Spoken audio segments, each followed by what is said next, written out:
औज़ुबिल्लाहिमिनश्शैतानिर्रजीम बिस्मिल्लाहिर्रहमानिर्रहीम। हमारे next half जो एमसीक्यूज फर्स्ट चैप्टर के पढ़े हुए थे, आज हम उसको कंप्लीट कर लेते हैं। तो हमारे पास क्या है एमसीक्यूज। फर्स्ट एमसीक्यूज है cash discount is provided on. Cash discount बच्चे बेसिकली डिस्काउंट की दो टाइप्स हैं, ठीक है, ट्रेड डिस्काउंट और कैश डिस्काउंट। कैश डिस्काउंट वो डिस्काउंट होता है जब हमने पेमेंट का मतलब क्या होता है, अदायगी, हमने पैसे अदा किए फ़ौरन से। तो इसका मतलब है या तो हम पेमेंट करेंगे, ठीक है, फ़ौरन से, या फिर हम क्या करेंगे, रिसीव्ड करेंगे।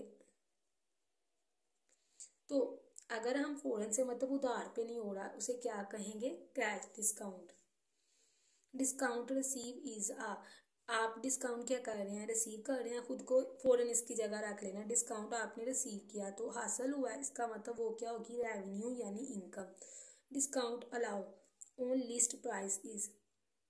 अगर डिस्काउंट अलाउ कर रहे हैं, ठीक है, तो देखा जाए तो डिस्काउंट रिसीव करना या अलाउ करना, ये दोनों क्या किस में आता है, ट्रेड डिस्काउंट में। क्योंकि ये डिस्काउंट तभी मिलता है जब आप चीज़ों की लेन देन करते हो, लेकिन कैश पे नहीं बल्कि उधार करते हो। यानी आपने चीज़ें बेची हैं या चीज़ें खरीदी हैं लेकिन उधार पे खरीदी हैं, ठीक है।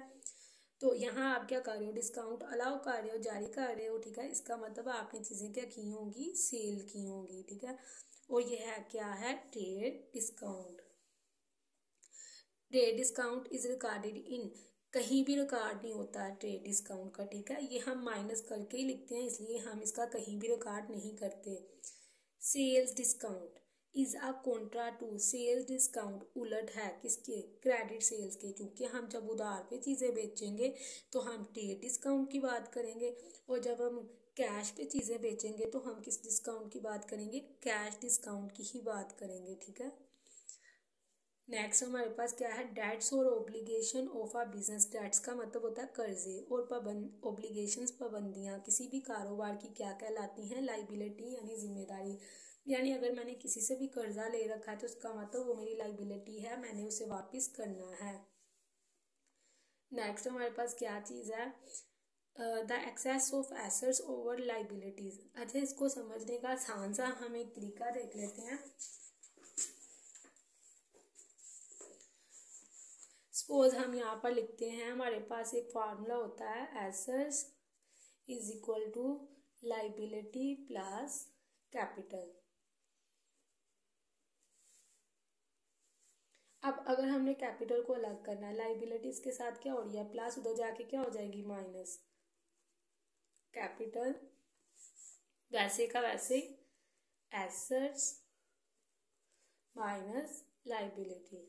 अब उसने क्या कहा है कि अगर एसेट्स लाइबिलिटी से ज़्यादा हो, excess of assets over liability, तो अगर ये ज़्यादा हो, ठीक है, ये 50,000 है, और लाइबिलिटी जो है वो हमारे पास 40,000 है, तो आंसर क्या आएगा, हमारे पास कैपिटल कितना आएगा, 10,000। यही बात यहाँ की जा रही है कि ये क्या, एसेट्स ओवर लाइबिलिटीज क्या होगा, the excess of assets over liability is called capital. Next क्या है, business can be started by, कारोबार किसी से भी शुरू किया जा सकता है। अगर हम अपने जर्नल के चैप्टर की बात करें, जब हम कारोबार शुरू करते हैं, हम शुरू में अगर तीनों चीज़ें लगाएं, तीनों को डेबिट कर देते हैं और तीनों को मिला के कैपिटल क्या कर देते हैं, क्रेडिट। तो हम तीनों चीज़ों से या जितनी भी चीज़ें शुरू में लगाते हैं, सारी की सारी से कारोबार शुरू कर सकते हैं। नेक्स्ट हमारे पास क्या है, business can be started bye, same वही एमसीक्यूज दोबारा से रिपीट हो रहा है। नेक्स्ट हमारे पास क्या है, cash goods withdrawn by the owner. यहाँ आपने कैश निकाला या चीज़ें निकालनी है, विड्रॉ निकालना मतलब बाय द ओनर, मालिक की तरफ से, फ्रॉम द बिजनेस, बिजनेस से। सपोज आप कारोबार के मालिक हो, आपने कारोबार से या कैश निकाला या गुड्स निकाली, तो इसे क्या कहते हैं, ड्राइंग्स। ड्राइंग्स का मतलब होता है चीज़ को ज़ाती इस्तेमाल की गर्ज से कारोबार से निकालना, और ये एक पर्सनल अकाउंट होता है। Next, land and building to start business are called. आपने कारोबार, अच्छा देखा जाए लैंड और बिल्डिंग दोनों एसेट्स हैं, ये बात तो कंफर्म है, लेकिन उसने क्या कहा है, टू स्टार्ट द बिजनेस, आपने कारोबार शुरू करने के लिए लगाया है, तो इसका मतलब है आप उसे क्या कहोगे, कैपिटल। क्योंकि यहाँ पर अगर स्टार्ट का वर्ड यूज नहीं किया जाता तो लैंड और बिल्डिंग कारोबार के क्या होते हैं, एसेट्स होते हैं। नेक्स्ट हमारे पास क्या है, gradual decrease in the value of fix assets, Aahista Aahista, ठीक है, लेकिन एक तसलसल के साथ, यानी उसमें स्टे नहीं है। जो किसी चीज़ की वैल्यू कम होती है, डिक्रीज कम होती है, उसे क्या कहते हैं, depreciation. Depreciation is a business expense. Expense का मतलब क्या होता है, खर्चा। सपोज आपने यहाँ पर बिल्डिंग खरीदी, ठीक है, 1 साल के लिए 1 लाख की बिल्डिंग खरीदी, 1 साल इस्तेमाल की और उसकी वैल्यू में 10,000 की कमी होगी। इसका मतलब है जो 10,000 की कमी हुई उसे क्या कहेंगे, डेप्रिसिएशन। और रिपेयर वगैरह करवाएंगे, इस पे बहुत से खर्चे भी आएंगे।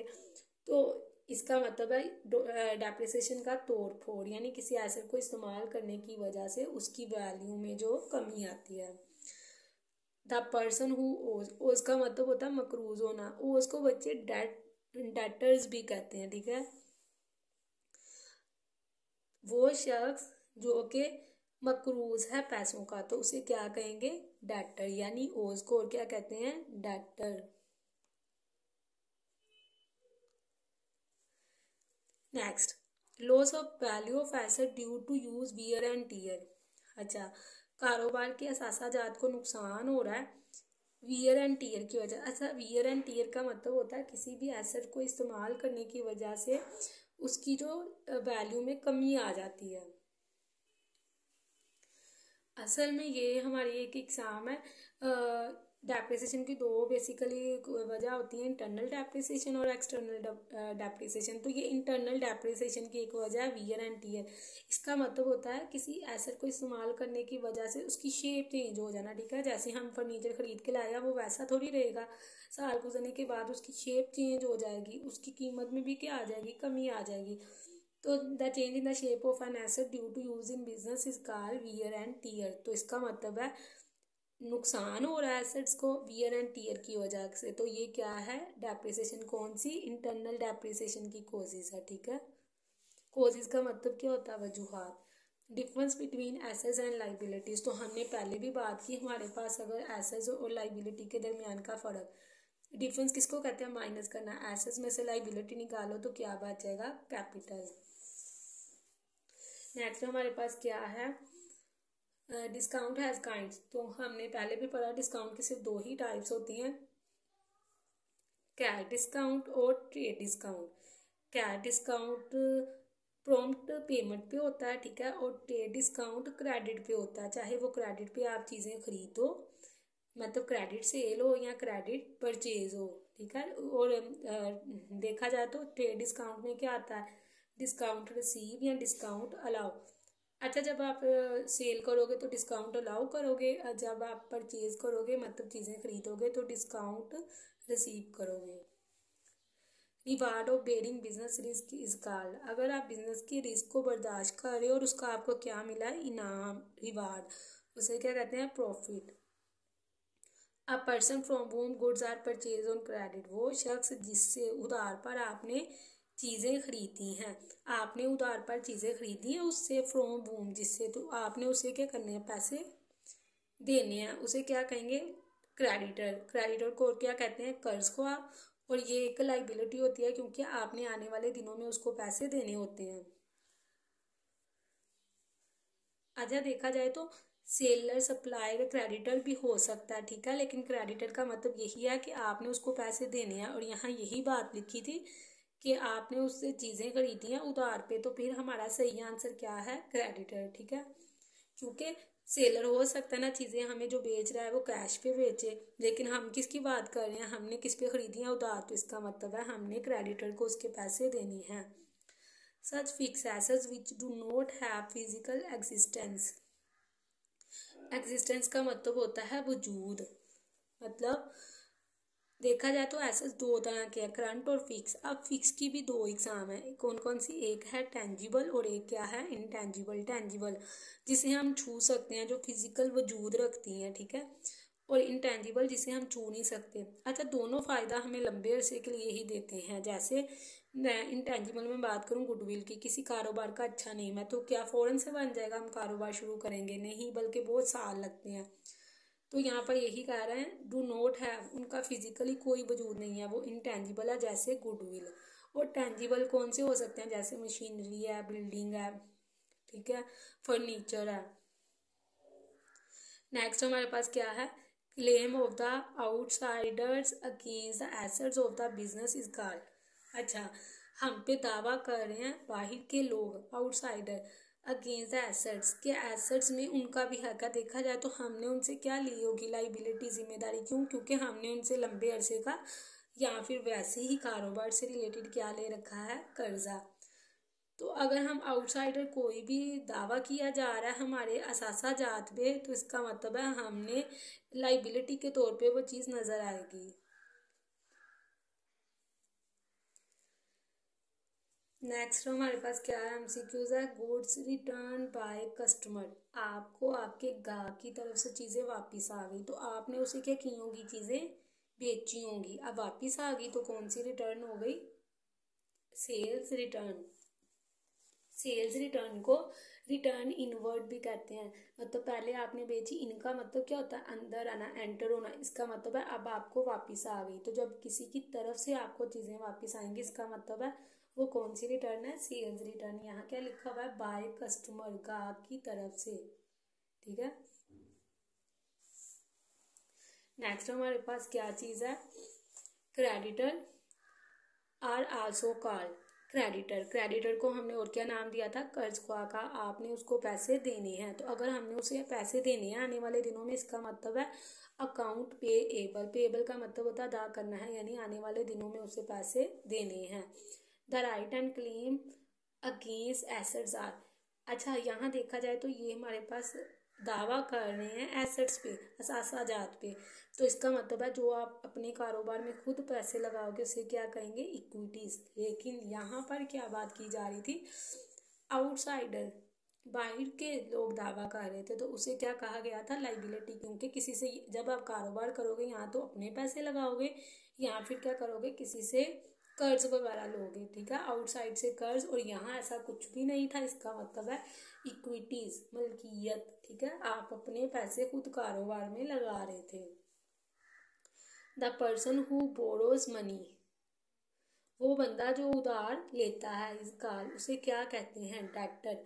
अच्छा देखें, सिंपल में देखते हैं, अगर कोई बंदा उधार पे चीज़ें सेल कर रहा है, ठीक है, उसे क्या कहेंगे, क्रेडिटर।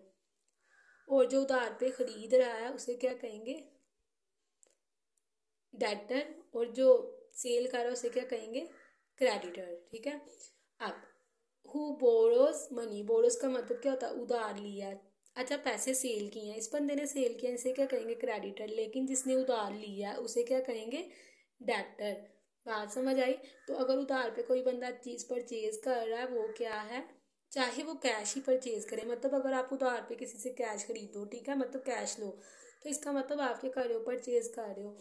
तो यहाँ पर कह रहा था पर्सन हु बोरोस, मतलब आप जो खरीद रहा है। मतलब अगर आप उधार पे पैसे ले रहे हो, बोरो ले रहे हो, तो आपको क्या कहा जाएगा, डेटर।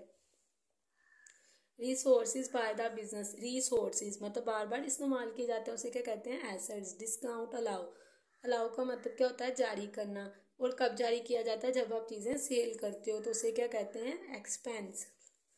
क्योंकि आप तभी अपने ग्राहक को डिस्काउंट दोगे जब आप चीज़ें बेच रहे होगे। नेक्स्ट है गुड्स रिटर्न टू सप्लायर। अच्छा, सप्लायर को और क्या कहते हैं, सेलर। ऐसा ही है ना, आपने चीज़ें वापस कर दी सेलर को, बेचने वाले को, तो आपने उससे क्या की होंगी, परचेज की होंगी, खरीदी होंगी। आपको चीज़ें पसंद नहीं आई, डिफेक्टिव हैं या आपके मुताबिक नहीं है, तो आपने उसको वापस कर दी। ठीक है, उसे कहेंगे परचेज रिटर्न। और दूसरा नाम क्या है, रिटर्न आउटवर्ड। नेक्स्ट क्या है, the other name of the purchase return. Purchase return का दूसरा नाम क्या है, रिटर्न आउटवर्ड। बाकी एमसीक्यूज इसके गलत लगे हुए हैं, तो इसका ये एमसीक्यूज का आंसर सही है। दैट इसका document issued from credit sales. अगर आपने चीज़ें बेची हैं उधार पे, तो आप कौन सा डॉक्यूमेंट इशू करोगे, इनवॉइस। क्योंकि बाकी सारे आप तब जारी करोगे जब आपने चीज़ सेल तो की होगी, लेकिन कैश पे की होगी। तो यहाँ किस पे की है, उधार पे, इसीलिए आप क्या तैयार करोगे, इनवॉइस। अच्छा, अब यहाँ क्या लिखा है, इनवॉइस कौन तैयार करता है, तो आपने चीज़ें सेल की हैं, आप ही तैयार करोगे। सेलर मतलब सप्लायर। ठीक है। Discount which is not recorded in the books of account, हमने पीछे भी पढ़ा, ट्रेड डिस्काउंट हम बिल्कुल भी रिकॉर्ड नहीं करते यहाँ पे। ठीक है। और यहाँ पे ट्रेड डिस्काउंट की एग्जांपल में हमने पढ़ा था discount allow, discount receive, saleable goods, जो बेचने के काबिल चीज़ें हों, ठीक है। बहुत खरीदी हैं इन बिजनेस, कारोबार में, उसे क्या कहेंगे, गुड्स। क्यों हमने पहले चीज़ें खरीदी हैं, अबाउट का मतलब क्या होता है, परचेज करना, उसको किस काम के लिए, सेल करने के लिए, मतलब खाम माल खरीदा है चीज़ें बेचने के लिए। A business which provide services to customer is called, वो कारोबार जो अपने ग्राहक को सर्विसेज खिदमत देता है, कस्टमर को दे रहा है सर्विसेज, तो कौन सा बिजनेस कहलाएगा, सर्विसेज बिजनेस। जैसे हमने एग्जांपल पिछले में पढ़ी थी कि बैंकिंग, ठीक है, उसके अलावा होटल वगैरह के जितने भी कारोबार हैं वो सारे के सारे सर्विसेज दे रहे हैं। नेक्स्ट एमसीक्यूज करने से पहले आप सबसे एक छोटी सी रिक्वेस्ट है कि मेरे कुछ कोलीग्स हैं जो कि यतीम खाना खोलने के बहुत ख्वाहिशमंद हैं, उसके लिए फ़ंड इकट्ठा कर रहे हैं। अगर आप उसके लिए कंट्रीब्यूशन करना चाहते हैं तो नीचे डिस्क्रिप्शन में जो नंबर दिया गया उस पर जायज़ करवा सकते हैं, या इस हवाले से आपको कोई भी इंफॉर्मेशन है तो आप कमेंट बॉक्स में लिख सकते हैं। And don't forget to subscribe my channel and like my video. तो पढ़ते हैं नेक्स्ट एमसीक्यूज क्या है। A business which first goods are produced and then, वो कारोबार जिसमें पहले चीज़ बनाई जाती है और फिर उसको फरोख्त किया जाता है। अब यहाँ पे बात क्या की जा रही है, बनाई जाती है, तो मैन्युफैक्चरिंग। और अगर बनी हुई चीज़ की खरीदो फरोख्त होती है तो उसे क्या कहते हैं, trading. Accounting principle can be classified, इसके एमसीक्यू का आंसर गलत लगा हुआ है, तो अकाउंटिंग के जो बुनियादी प्रिंसिपल है वो दो हैं, ठीक है। और वो दोनों कौन कौन से प्रिंसिपल हैं, अकाउंटिंग कॉन्सेप्ट और अकाउंटिंग कन्वेंशंस, ठीक है। ये दोनों अकाउंटिंग के बुनियादी कॉन्सेप्ट हैं, इसकी भी आगे से सब टाइप्स हैं लेकिन बुनियादी तौर पर सिर्फ दो हैं, तो ये एमसीक्यूज गलत लगा हुआ है, 2 इसका सही आंसर है। A business deals is ready to, ये करता क्या है, लेन देन करता है, in ready to sell products is कार, बनी हुई चीज़ को फरोख्त करता है, वो कौन सा बिजनेस होगा, ट्रेडिंग का। ट्रेडिंग का मतलब क्या होता है, तिजारत। तो यही है हमारे एमसीक्यूज। अगर इसके वाले से आपको कोई भी एमसीक्यू समझ नहीं आ रहा, कोई प्रॉब्लम है तो आप कमेंट बॉक्स में पूछ सकते हैं।